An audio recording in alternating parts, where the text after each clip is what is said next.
commencer par dire merci pour cette question et cet entretien que vous m'accordez sur vos chaînes. La population ne doit pas s'inquiéter pour quelqu'un qui est parti, il est rentré.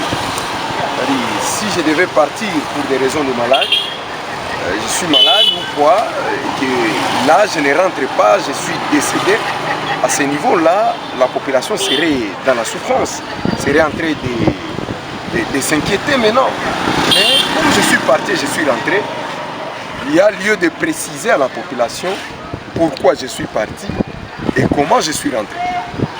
Je suis parti à Lubumbashi, c'était sur invitation personnelle de l'ingénieur Yves Eloubouli.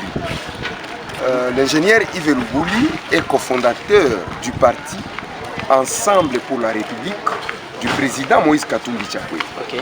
Et que moi, si je suis entré sur la scène politique, je me souviens bien, c'était avec l'initiative ou l'impulsion de l'ingénieur Yves Eloubouli.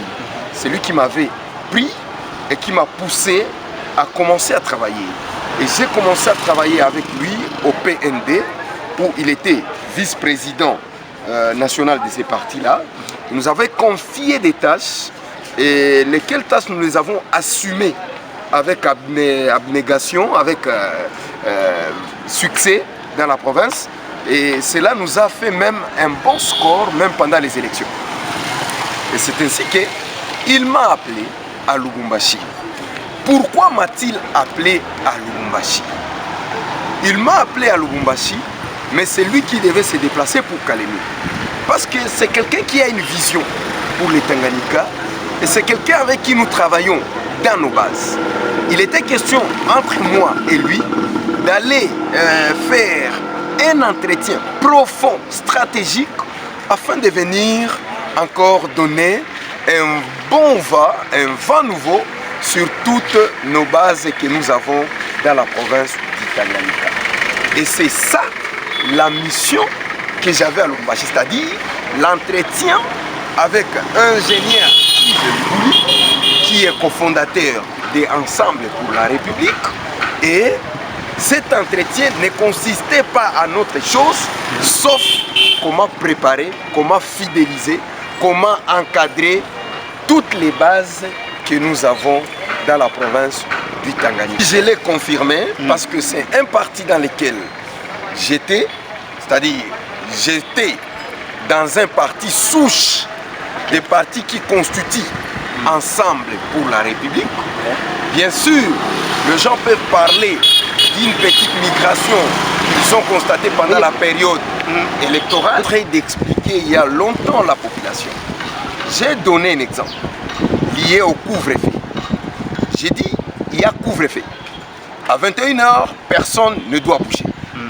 Mais cependant, il y a des exceptions faites pour une catégorie de gens qui doivent se déplacer pendant ces temps-là, notamment des malades, des médecins, des journalistes. Ils peuvent, moyennant des tenues ou moyennant les éléments qui les identifient comme tels. Cela peut vous arriver, vous êtes dans une chaîne en train de présenter une émission avec un journaliste et que vous voulez rentrer à la maison. Vous vous retrouvez en face des couvre-feu. Vous prenez les gilets des journalistes, vous mettez ces gilets-là.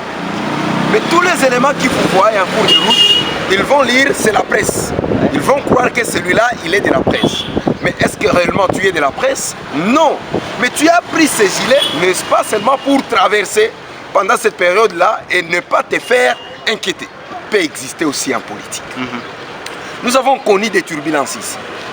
D'aucuns n'ignorent ce que j'ai vécu personnellement avec le régime de l'honorable Kitangala et l'honorable Alice Mukinji dans la province du Tanganyika, précisément dans la ville de Kalemi. J'étais maltraité, j'étais je ne sais pas comment fait, jusqu'au point qu'ils m'ont exigé un exil. De manière forcée, je me suis retrouvé, je ne pouvais plus vivre à Kalemi. Dans les démarches de revenir, il faut toujours penser que j'ai négocié, nous avons négocié avec les mêmes personnes afin de revenir. Et c'est ainsi que nous avons accepté. Ça j'ai dit, la population doit prendre ça du côté faible. Nous avons accepté de porter l'air Varese, mais cependant, on n'a pas été avec eux. Et c'est là, ils le savent parce qu'ils n'ont jamais montré même notre fiche d'adhésion. Et que, pour moi, c'était question que je sois protégé. C'est clair et c'est connu par un grand nombre de gens. Ils connaissent que celui-là était entre le marteau et l'enclume. Il devait même mourir. Il devait être tué. Mais cependant, je me suis sauvé parce que j'ai accepté cette main-là d'aider seulement pendant la campagne électorale. On ne doit pas être pressé avec les microphones. Tu sais, monsieur le journaliste, le micro tue. Il faut être élégant, courtois et savoir le moment pendant lequel il faut dire. Si vous dites certaines choses précipitamment, vous allez aussi en précipitation. On va vous faire partir facilement. Et ça, c'est une leçon que tous les politiciens doivent mettre en tête. Après ça, vous avez posé la question par rapport au Parlement de Boussantabo. Je dois dire aux gens qu'avant même que nous ne puissions parler de tout ça, le Parlement de Boussantabo a existé. J'étais avec le PND étant président du Parlement de Boussantabo. C'est un mouvement citoyen, un groupe de pression qui n'a rien de politique. Ça je dois le dire, mais qui n'interdit pas quelqu'un d'être dans le domaine politique. Je donne un exemple. Si nous dénonçons qu'il y a accident académique, qu'il y a mort d'homme, en quoi est-ce que cette dénonciation est politique? Rien. C'est de l'activisme des droits de l'homme. Si nous disons que les gens vivent mal, en quoi est-ce qu'il y a de la politique dedans? Rien. La politique commence par la conquête du pouvoir. La politique commence par la recherche des postes. C'est ça ce qu'il faut mettre en tête. C'est-à-dire le Parlement de Boussantabo est là. Et nous sommes dedans. Et nous continuons dedans comme groupe de pression. Mais cependant, nous devons différencier les actions que nous serons en train de poser. Il y a des fois que nous pouvons poser des actions purement civiles. Et il y a des fois que nous pouvons poser des actions purement politiques. Et quand nous posons des actions politiques, par exemple, nous organisons un meeting pour accueillir quelqu'un, un politicien. Nous organisons un meeting de renforcement d'idéologie. Ça c'est politique, ça se comprend. Mais lorsque nous allons au secours des personnes opprimées, mais ça c'est humanitaire. C'est de la défense des droits de l'homme. Et là, c'est à ce niveau que la population doit comprendre, dans les faits, dans nos actions, on doit distinguer ce qui est politique et ce qui est des droits de l'homme. Ça, nous devons le dire de manière claire. On doit être leader lorsqu'on est porteur d'une vision. Et lorsqu'on a une vision, on a une ambition. Ça, c'est ça, un leader. Une vision, une ambition. Eh bien, je suis porteur d'une vision. Et j'ai adhéré à une vision. Cette vision à laquelle j'ai adhéré, elle est tracée dans une idéologie d'un parti politique.